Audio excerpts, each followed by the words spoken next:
Hoje o nosso culto houve essa inversão para termos um tempo maior. Temos algo muito especial, estamos lançando missões mundiais. E eu peço, nesse momento, que você que gosta de tirar fotos, de fazer postagens, não faça a partir de agora. Quem vai estar falando, nós vamos passar, mas a imagem, quem estiver em casa vai ter que... A imagem não vai ficar muito clara de quem falar, porque por questões que envolvem segurança, inclusive, nós não podemos divulgar aqueles que estão aqui, que estarão participando conosco, a família que vai participar. Por isso eu peço que você e nos entenda, e quem está aqui não fotografe agora, não filme agora. Milene está com a palavra. Graça e paz. Não vou pregar não, tá? Só quero... Eita. Bom, a alegria hoje é enorme, né? Lançamento de mais uma campanha de missões. E nós temos aqui este ano o Viva a Compaixão. Interessante esse tema. Eu tive a mesma impressão que o pastor Fausto teve. Eu assisti um grupo o programa de missões, né, na Convenção Batista Brasileira foi transmitido. E esse tema, Viva a Compaixão, dá a entender duas coisas. Né? A gente pode entender esse viva como celebração, viva a compaixão. Então vamos celebrar a compaixão, mas nós podemos entender, e esta foi exatamente a ideia da campanha, de viva de viver. Vamos viver a compaixão. Viva a compaixão você e que eu viva também a compaixão. Essa é a ideia principal. Mas podemos celebrar também quando estamos caminhando em compaixão. Podemos dar esse viva também. Vamos falar juntos o tema da nossa campanha? Vamos lá?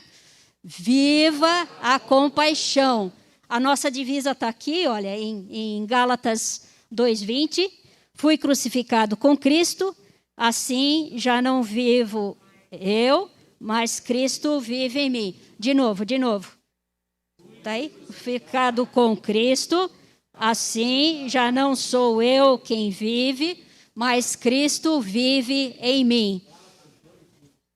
Pastor, muito bem, Gálatas 2:20, isso mesmo. Nós estamos, então, muito felizes com esse início de campanha.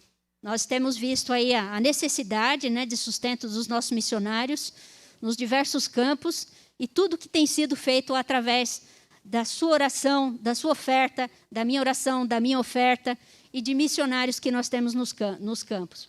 Eu quero ler rapidinho aqui, eu estou com esse pão diário, que é de eu nem sei que ano, é muito antigo, e eu peguei esse ano para dar uma relida nele. E exatamente aqui no dia 14 de fevereiro, tem uma meditação sobre missões que eu achei muito interessante. Quero compartilhar com vocês. A nossa ordem vem lá de Atos 1:8, né? Vocês serão minhas testemunhas em Jerusalém, em toda a Judéia e Samaria e até os confins da terra. E o texto diz assim: um senhor se orgulhava em dizer que não acreditava em Deus. Essa é uma história verídica, tá?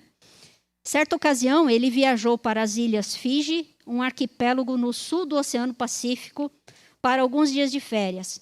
Ficou muito surpreso quando viu os nativos da ilha indo para a igreja com Bíblias em suas mãos. Disse-lhes então que Deus não existia e que a Bíblia não era um livro bom e que eles tinham uma religião falsa. Um professor local, um nativo, homem simples, ouviu o que o visitante estava dizendo e respondeu: Senhor, o senhor tem mesmo muita sorte. Nós deixamos de adorar os ídolos e de sermos canibais quando entendemos que Jesus é o nosso Salvador. Aprendemos a ler a Bíblia e a nossa vida mudou completamente. Se ainda fôssemos como antes, agora mesmo o mataríamos, cozinharíamos todo o seu corpo e toda essa gordura numa água fervendo e nos deliciaríamos comendo inteirinho, dançando ao redor da fogueira. Essa história demonstra que o que o Evangelho faz na vida das pessoas. Jesus muda completamente o modo de viver daqueles que creem nele e aceitam a sua palavra. É, portanto, vital que o evangelho seja anunciado em todo o mundo. Milhares de pessoas têm sido mudadas porque a mensagem da salvação chegou até elas. Certo missionário disse que o Espírito de Cristo é o espírito de missões. E quanto mais nos aproximamos de Cristo, mais nos tornamos missionários. Foi exatamente essa responsabilidade que Jesus passou aos seus discípulos e depois a nós. Deveríamos fazer discípulos de todas as nações, batizá-los e ensiná-los a obedecer aos ensinos de Cristo. Depois, Jesus fez uma grande promessa que é válida também para o cristão missionário dos nossos dias. Eu estarei sempre com vocês até o fim dos tempos. E você conhece Jesus e tem anunciado o evangelho com palavras e com a sua vida? Gostei muito dessa meditação, lembrando para nós que a nossa palavra, o nosso evangelho muda o mundo, muda a vida das pessoas. Nós temos hoje aqui o prazer de receber o missionário Curumim e a sua família. A família, eu vou deixar para ele apresentar. Eles são membros da Igreja Coração, Novo Coração, Igreja Batista Novo Coração em Sumaré. Ele já esteve em alguns países. Pode falar esse país aqui? Pode falar? Então é Sudão, Egito e Jordânia. Já esteve lá quando solteiro. E agora eles estão com um novo projeto aí, para ir com essa família toda aqui para a Índia. Nós temos o prazer de recebê-lo. Vem aqui, Curumim, por favor. Rei do universo, te dou meu louvor. Com tantas bênçãos me cerca, Senhor. Sou tu és a fonte de alegria e prazer. Melhor que a própria vida é te conhecer. Tu és o dono do meu coração. Tu és o dono do meu coração. Conosco, Senhor Deus, aqui na nossa igreja, Pai. Nós te agradecemos. Quero pedir nessa manhã que abençoe Curumim, a sua família, Senhor Deus. Que dê a ele aqui, Pai, esse espaço e esse tempo de falar das coisas que vão no teu coração, Senhor Deus. No nome santo de Jesus. Amém. Bom dia. Eu quero agradecer a Deus o privilégio e a oportunidade de estar aqui com os irmãos. É uma responsabilidade muito grande a gente poder compartilhar, né, falar o que Deus está fazendo no mundo. E também agradecer aí a Milena pelo convite, ao pastor e também ao Adriano, né?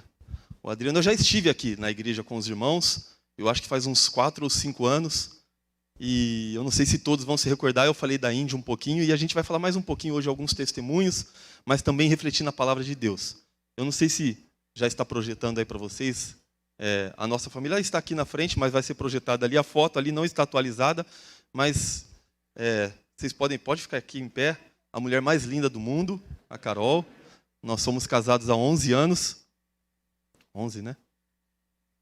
12 anos. Eu estou perdido. É que virou o ano, irmãos. Eu não contei. Eu estou em 2021 ainda.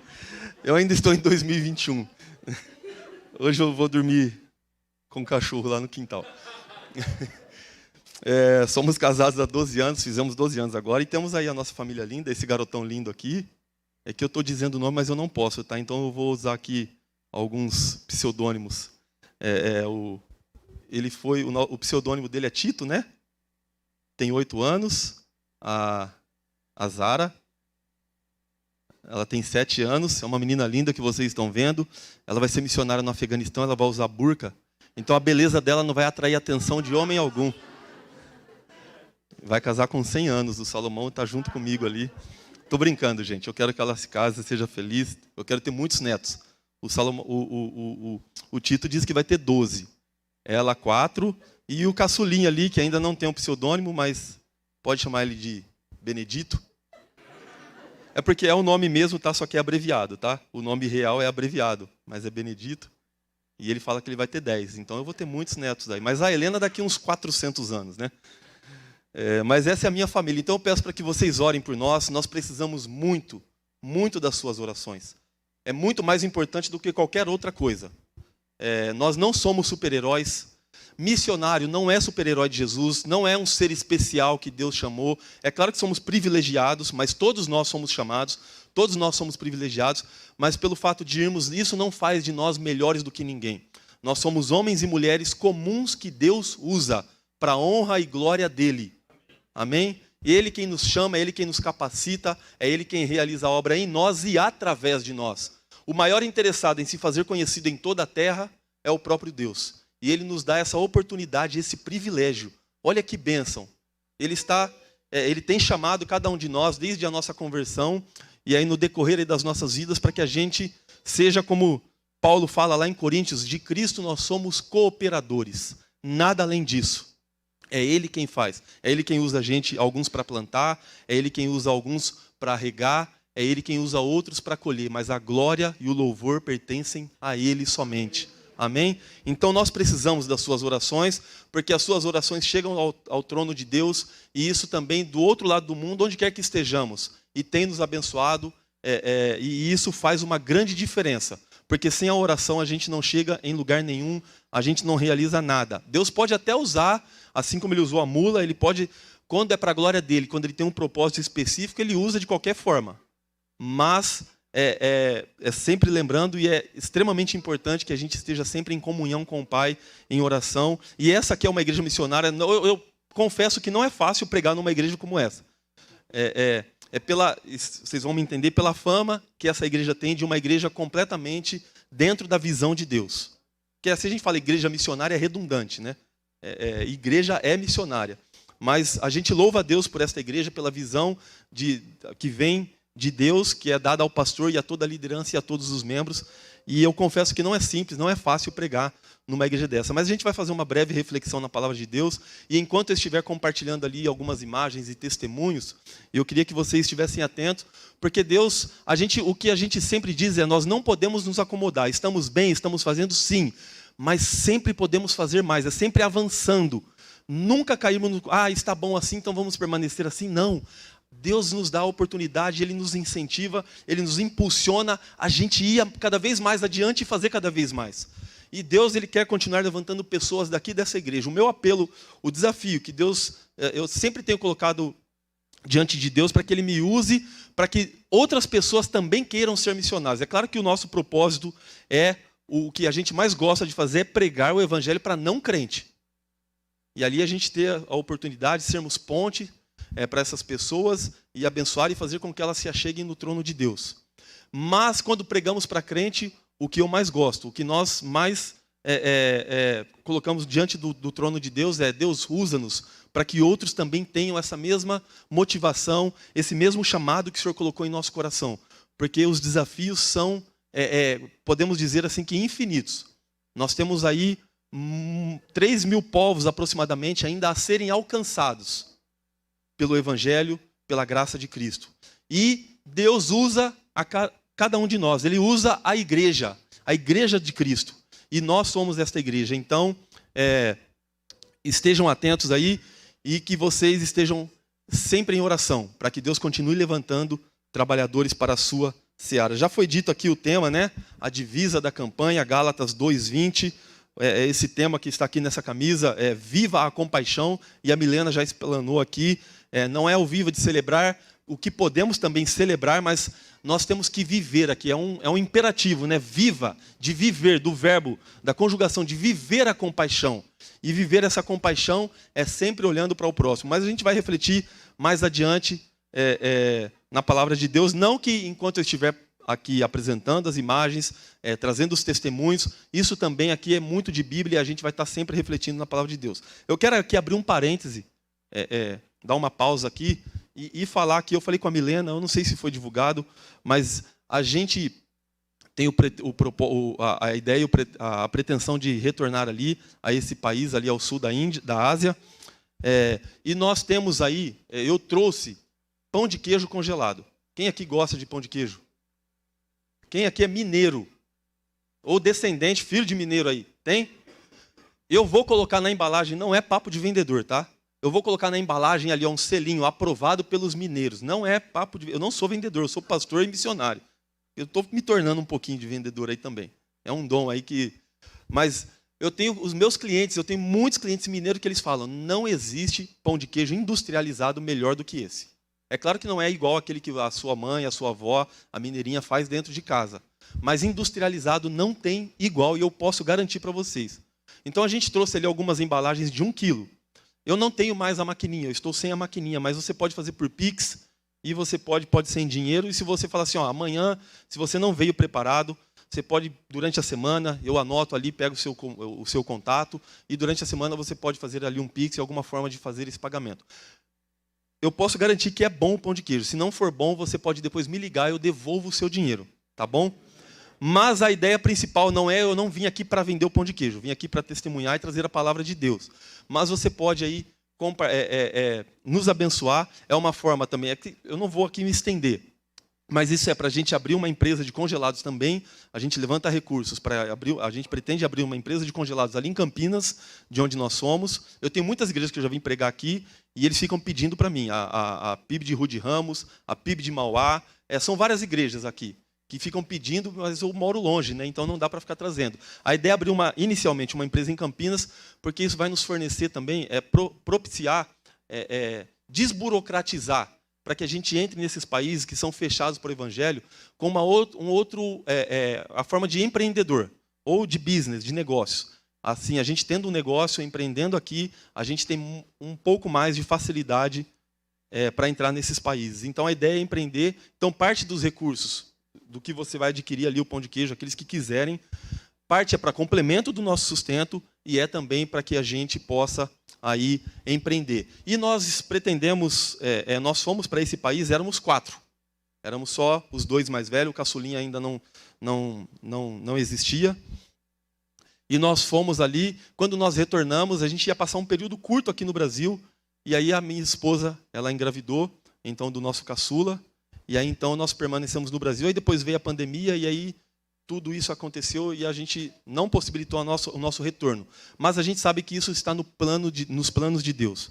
É Ele quem tem o controle de todas as coisas, Ele é soberano, então nada foge. E aí a gente pretende ir no final desse ano, ainda não em definitivo. A gente pretende passar ali 30, 40 dias, a família toda, para a gente conhecer uma nova região e desenvolver ali ou estar trabalhando. Nós fomos convidados aí para um novo projeto e ali está trabalhando também ainda com crianças e adolescentes ali que estão em situação de vulnerabilidade social. Então, você pode nos abençoar. Não fique constrangido se você não quer. Ali vai estar ali na cozinha ali depois. Ali tem algumas, eu acho que tem umas 50, no máximo 60 embalagens ali. Mas você pode ali adquirir com a gente, tá joia? Agora então voltando aqui, vocês já conheceram aí. Pode projetar aqui a minha família. Pode ir para a próxima imagem. Eu vou compartilhar um pouco ali rapidamente para a gente não avançar no tempo, mas um pouco do contexto espiritual do qual aquele povo vive hoje. Espiritual, religioso, cultural. É claro que é tudo muito complexo, não dá para a gente explicar tudo, mas qualquer dúvida que você tiver, depois você pode conversar com a gente, você pode tirar qualquer dúvida aqui com a gente, tá bom? Pode passar aí a imagem, eu só preciso atualizar essa imagem. Então vocês vão ver imagens de algumas crianças ali, e nós trabalhamos, nós estávamos lá, a Junta tem um projeto ali no resgate de crianças que são vítimas de exploração sexual e no combate ao tráfico humano. Então, a nossa ideia é voltar a trabalhar não só com esse público, mas também crianças órfãs, crianças que foram traficadas, enfim, que estão em situação de vulnerabilidade. Pode passar aí a imagem. Só para você entender um pouco, rapidamente, aqui o contexto, de uma forma bem resumida. Você já deve ter visto, já deve ter ouvido falar nesse país. Eu já estive aqui, talvez outras pessoas estiveram aqui, ou mesmo na sua casa, num documentário, ou você trabalha com alguém daquele país. Se você trabalha numa multinacional, possivelmente você já cruzou, ou você já até foi para esse país pela sua empresa. É muito comum as pessoas hoje irem para lá, ou eles também virem para cá e estarem aí fazendo essa espécie de intercâmbio. Mas a religião predominante nesse país é o hinduísmo, que é 84% da população.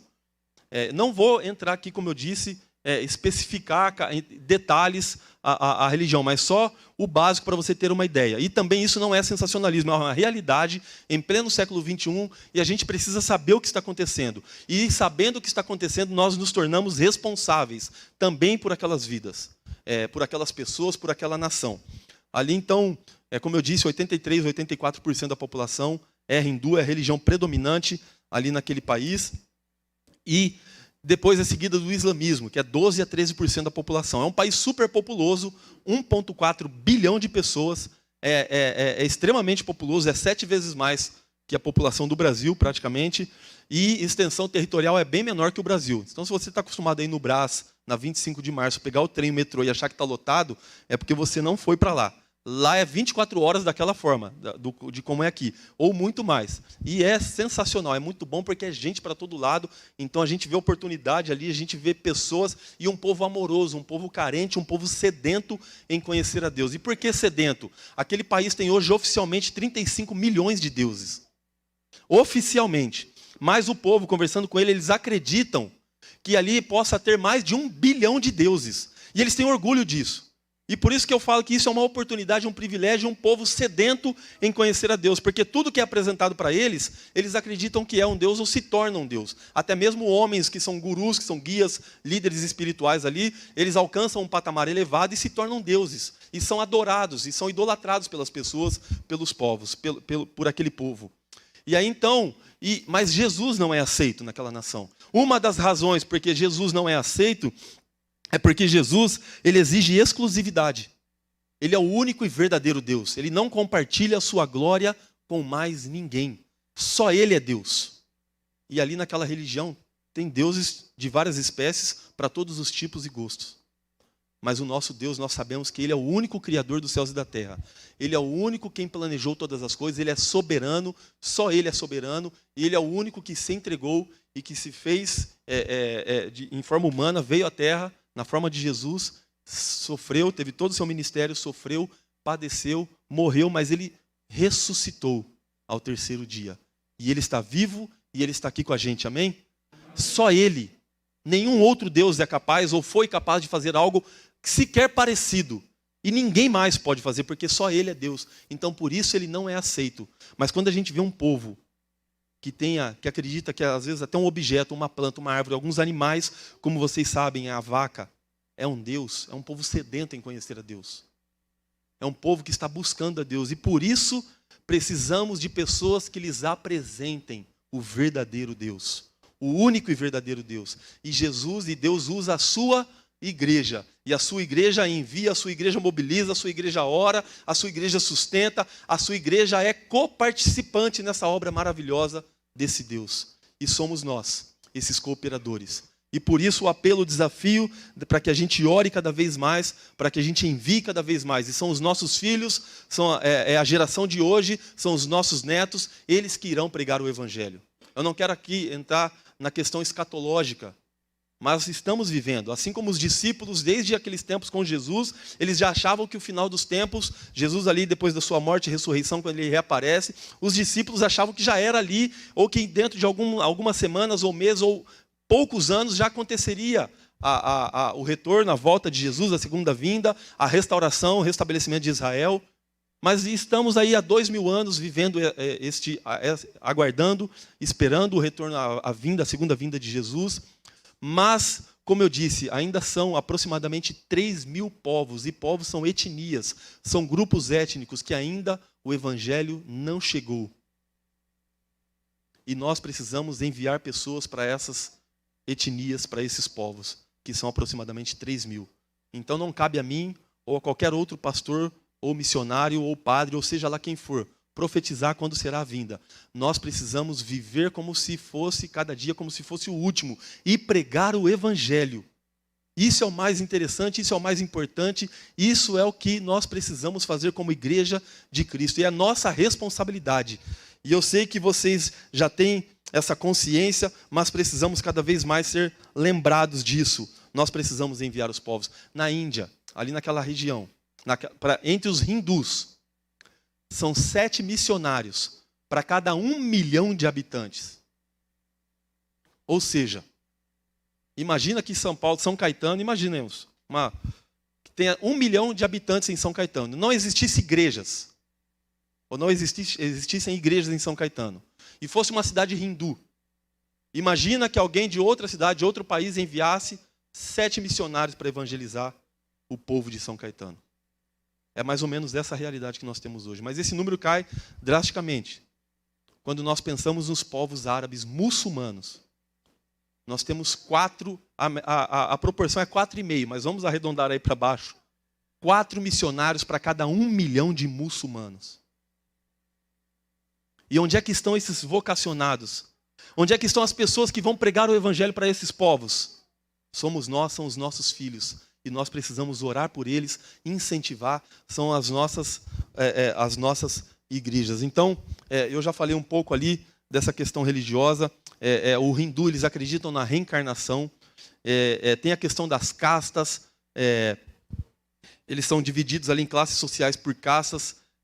Tem o karma. Ele acredita que ele nasceu naquela família ou naquela determinada casta. Isso é um karma e ele tem que aceitar isso. Se ele não aceita esse karma, é como se ele estivesse em rebeldia com os deuses, e aí numa próxima reencarnação, ele pode vir numa condição pior da qual ele está vivendo hoje.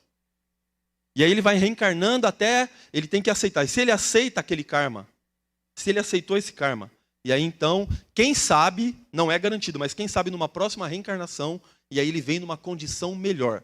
É a única forma que eles acreditam para migrar de casta e assim ter uma vida mais digna. Então nós levamos o evangelho também é dignidade. É claro que o principal é o evangelho de salvação, de perdão de pecados e salvação, para que pessoas se arrependam dos seus pecados. Mas o evangelho também leva dignidade para as pessoas.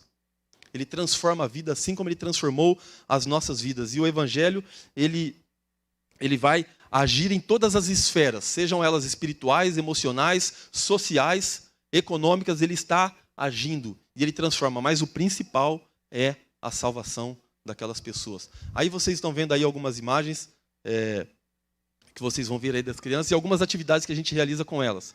Além de levá-las para a igreja, de ter ali encontros com elas ali, mas também a gente coloca isso porque as pessoas às vezes acham que a gente vai, o missionário vai e fica pregando o evangelho 24 horas com a Bíblia e sai na rua. Nós não podemos fazer isso. E também, como eu disse, nós precisamos ver ali, como o tema diz, compaixão, se compadecer, ver a necessidade da pessoa e atender ali também as suas necessidades. Isso se torna uma ponte para que a gente possa pregar o evangelho para ela. E a Junta hoje tem diversos, aí, um pouco mais de 120 projetos em andamento em mais de 79 países.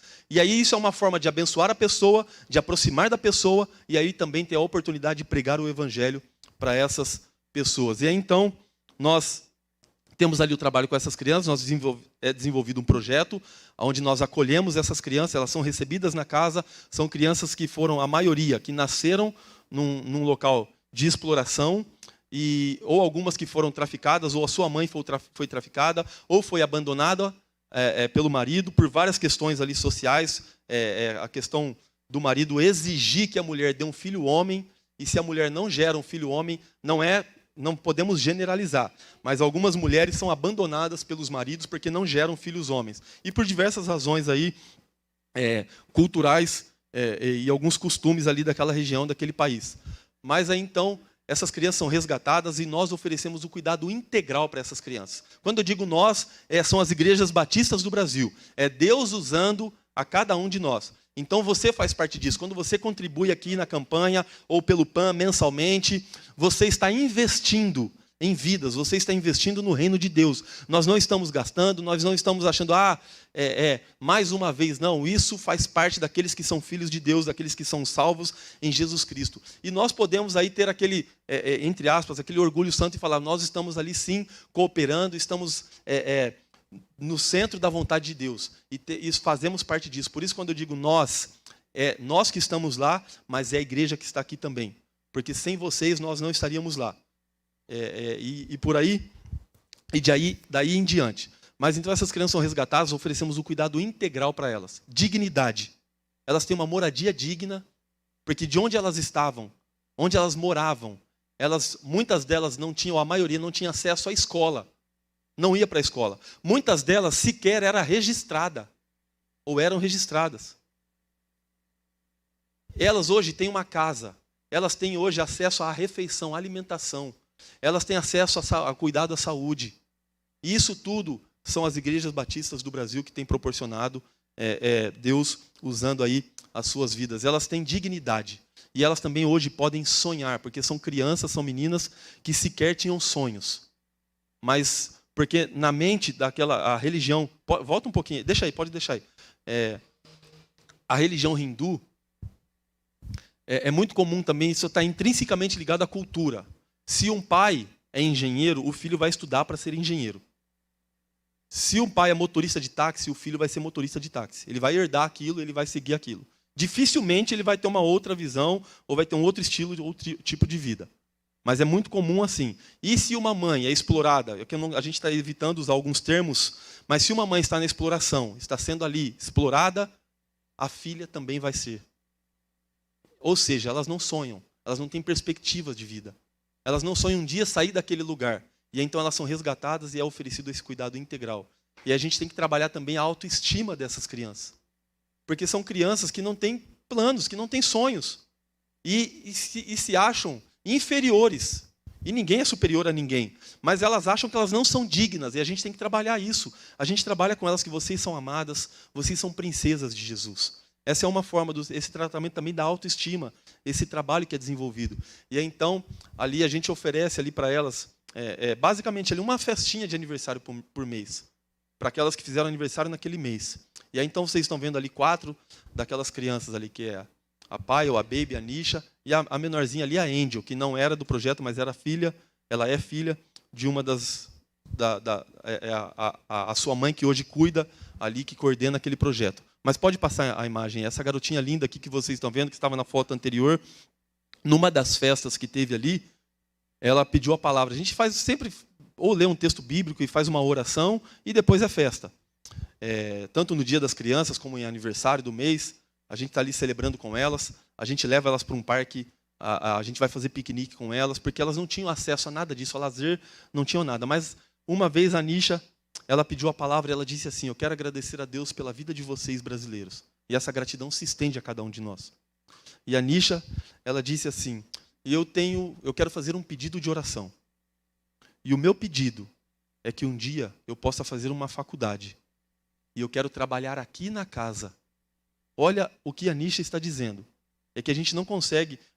Quem ouve é diferente de quem eu estou repassando, e não com a mesma ideia ou intencionalidade. A gente não consegue. A gente tenta através de imagens, através das falas, mas a gente não consegue. Mas tente você imaginar uma criança que estava num lugar onde ela estava sendo explorada, que não tinha perspectiva de vida, ela dizendo que ela está sonhando e o desejo dela é um dia fazer uma faculdade e trabalhar ali. E ela completou dizendo assim: porque eu quero ir lá naquele lugar, naquele bairro que se chama Kamatpura. E eu quero tirar outras crianças que estão lá, porque eu sei o que elas estão vivendo. Isso é tremendo.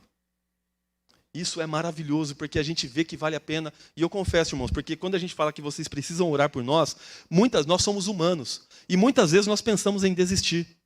Muitas vezes a gente pensa assim: será que vale a pena a gente estar aqui? A igreja está investindo, e aí você tenta converter isso em dólar. Ou pensa aí. Porque a gente fica pensando lá: poxa, a igreja está investindo tanto dinheiro aqui, porque tudo tem que ser em dólar. E as coisas lá não são baratas. Ao contrário do que a mídia às vezes publica: o custo de vida na Índia é barato. É barato para um indiano que não se alimenta, que ele não come. Não, é claro que 70% da população. Ele come uma vez por dia e ele come legume. Mas quando a gente vai fazer compra no supermercado para comer, como a gente tem que estar bem alimentado. Só para vocês terem uma ideia, é bom a gente sempre lembrar isso, porque às vezes as pessoas não têm essa noção. Mas 5 quilos de arroz, eu estou falando da época que a gente estava lá, em 2015 e 2016. 5 quilos de arroz que a gente comprava no supermercado era o equivalente a R$35. Então as pessoas às vezes acham assim: então a gente fica pensando em tudo isso. Será que a gente está aqui, e a gente está aqui, a igreja investindo, e o projeto, para se manter um projeto com 30 crianças aproximadamente, ele tem um custo ali de $6 mil. E aí, se a gente converte em reais, dá mais de R$30 mil. E a gente fica pensando: será que vale a pena? E aí, quando a gente ouve um testemunho de uma garota como essa, é Jesus falando para a gente assim: vale a pena. Eu não estou preocupado com valores, eu não estou preocupado com números.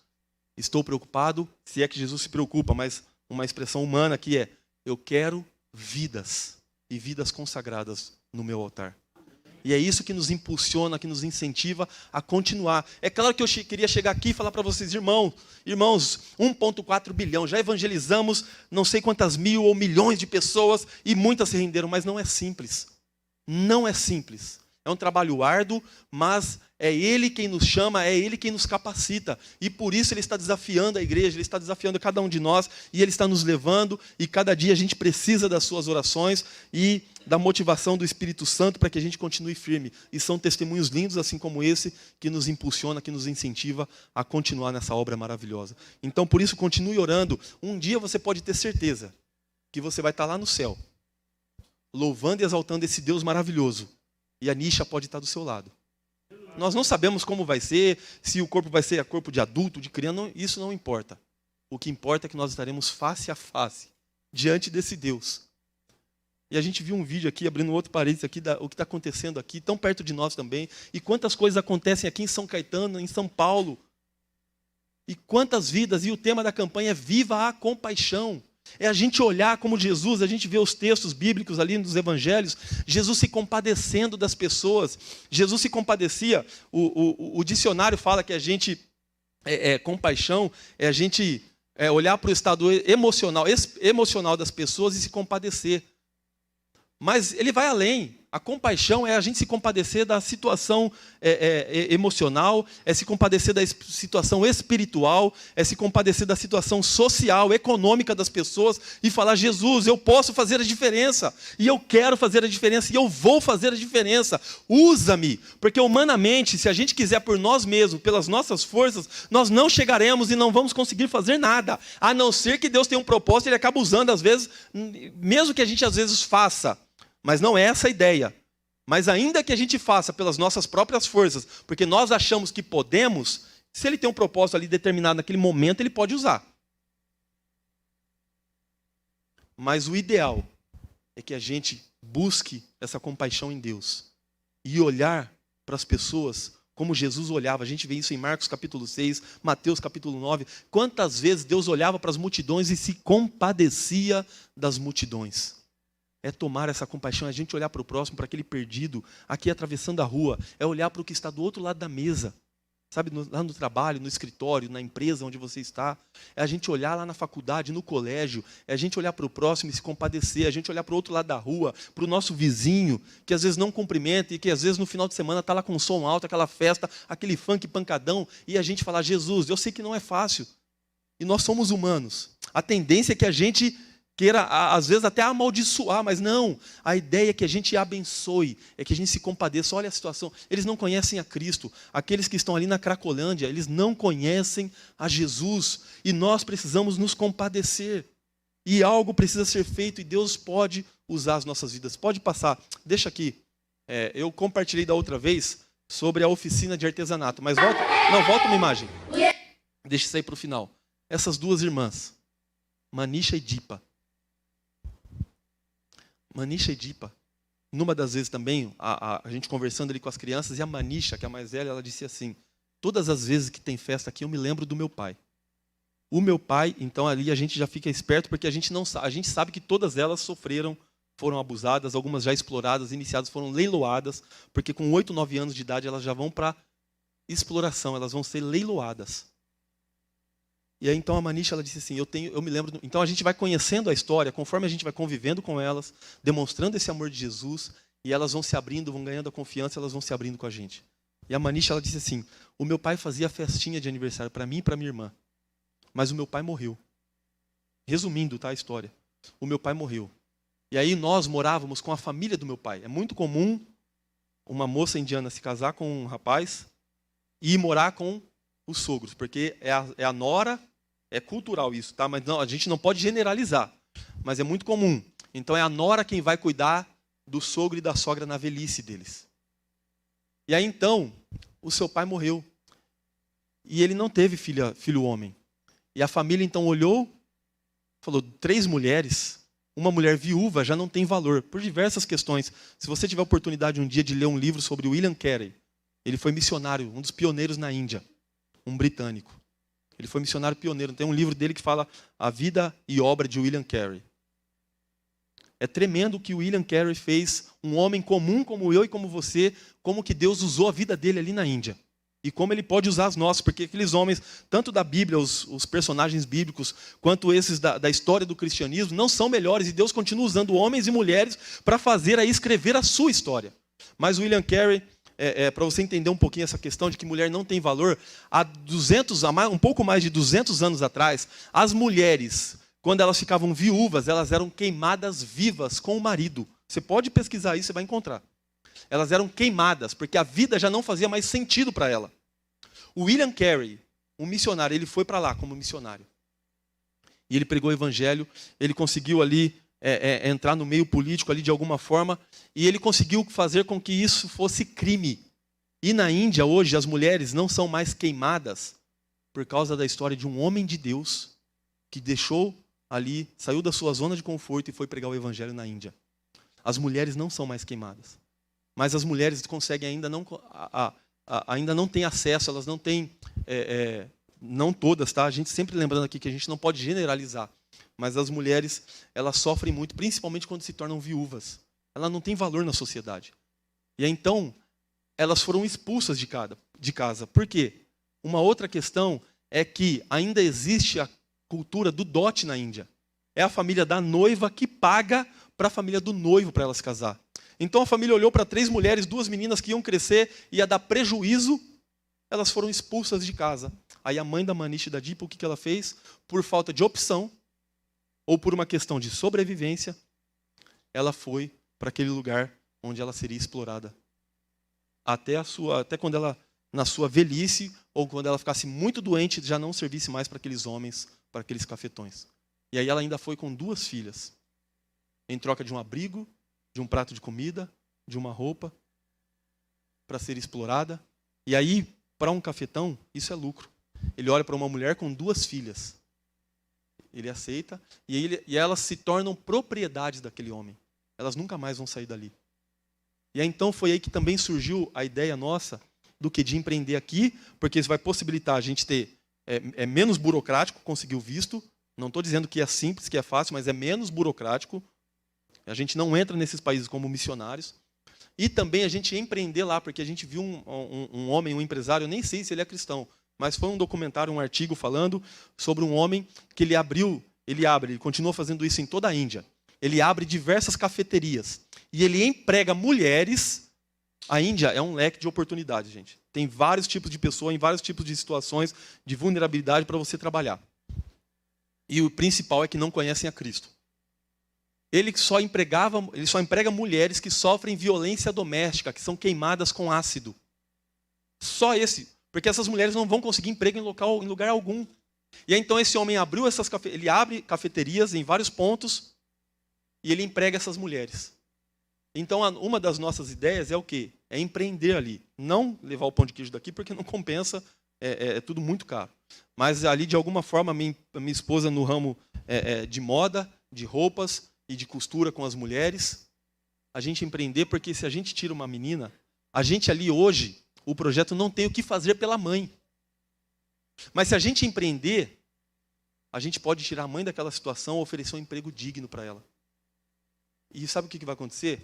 A sua mãe vai ter a oportunidade de estar mais próxima da filha e o principal, de conhecer o Evangelho, de conhecer a Cristo. Então, a gente precisa de pessoas com visão, a gente precisa com a visão do reino, a visão de Deus.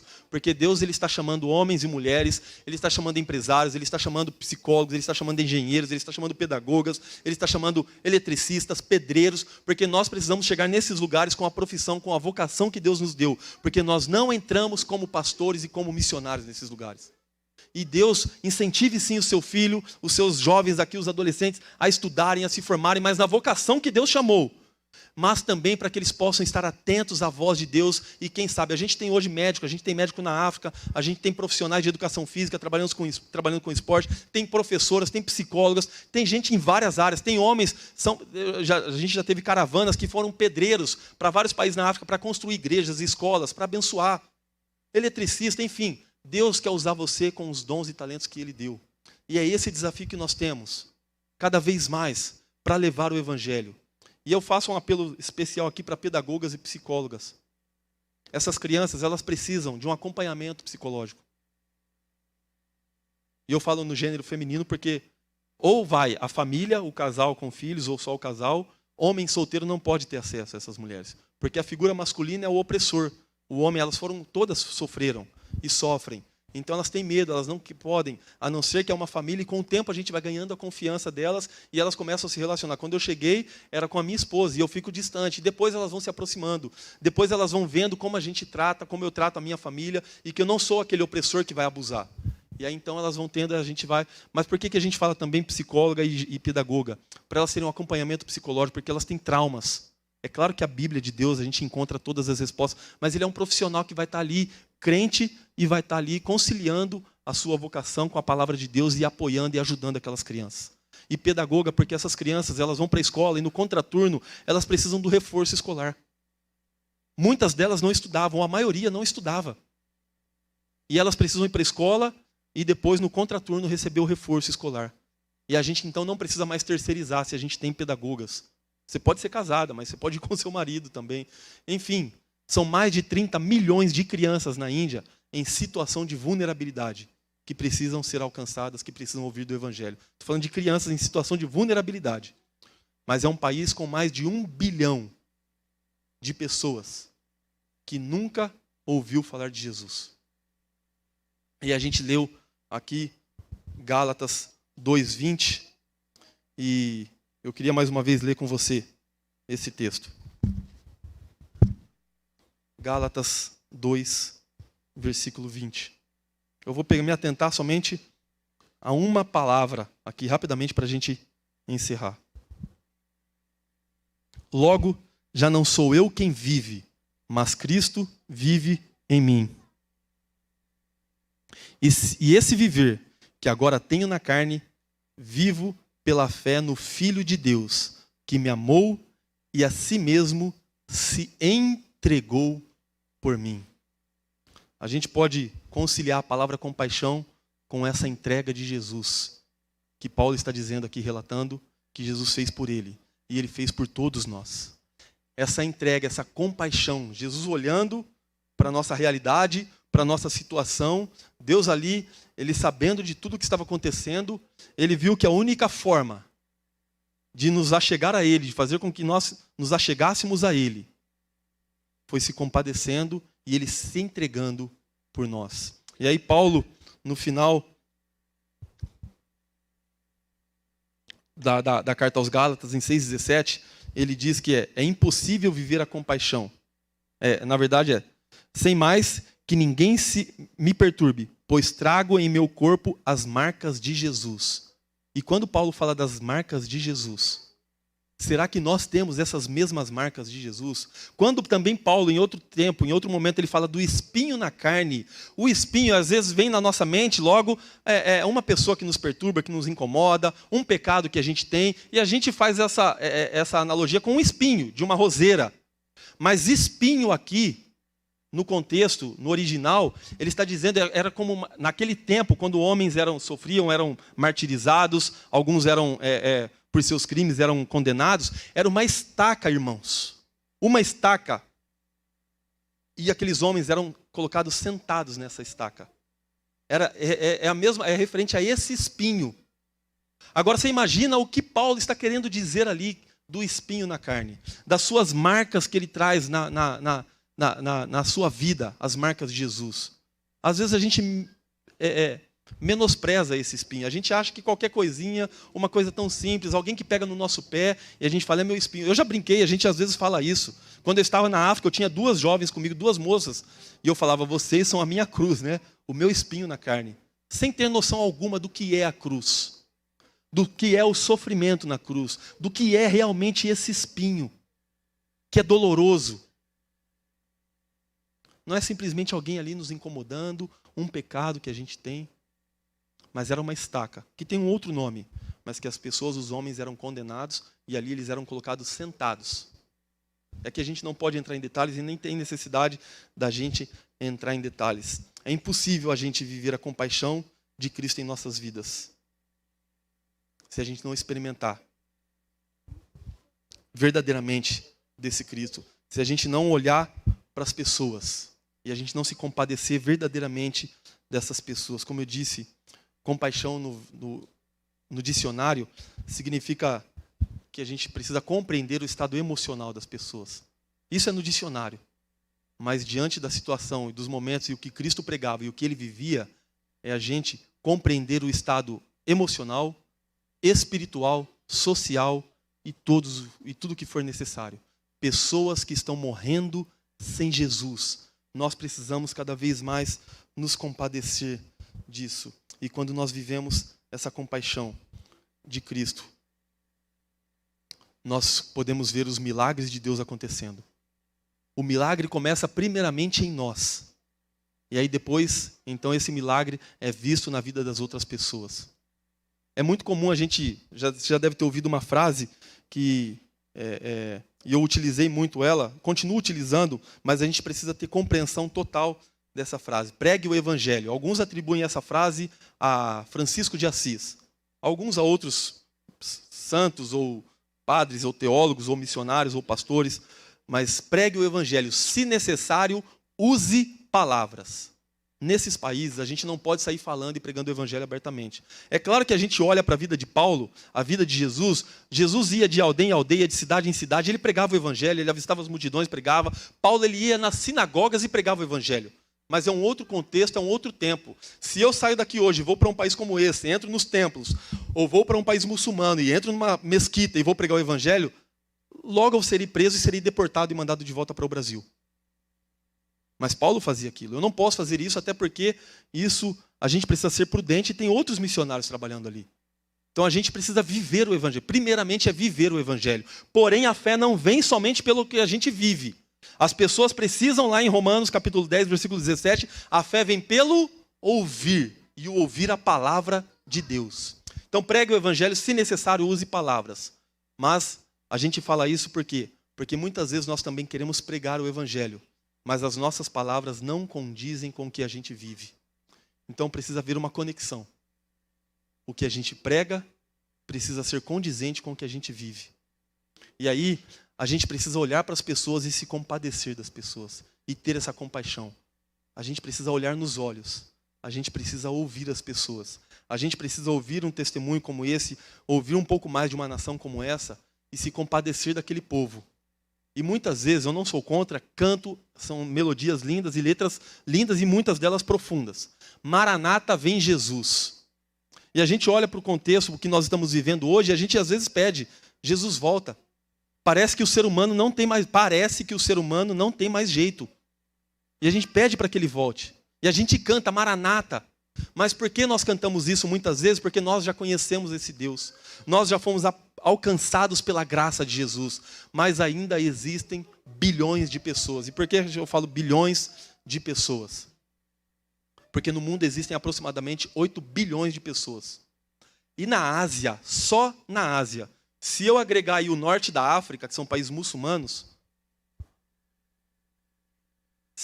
existem as 3 maiores religiões do mundo. Dentre as 5, as 3 maiores, que é o islamismo, que é a religião que mais cresce no mundo, o hinduísmo e o budismo. Sabe qual é o percentual de cristãos na Ásia? É menos de 15% da população. E só na China e na Índia tem quase a metade da população mundial. E na Índia são mais de 1000 povos.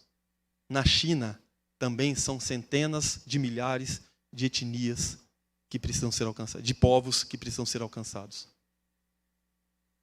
E lembra do que eu disse no início. Entre os povos do hindu são 7 missionários. Graças a Deus por esses 7. Mas nós podemos ser 14, nós podemos ser 28, nós podemos ser 56, podemos ser 1000, 2000 para cada 1 milhão de hindu.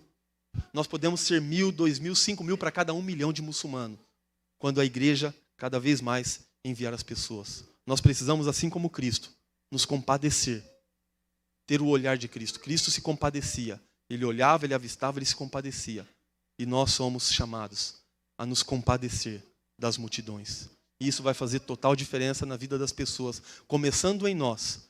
E a partir de nós, então, as outras pessoas também serão abençoadas. Eu quero convidar você a fechar os seus olhos.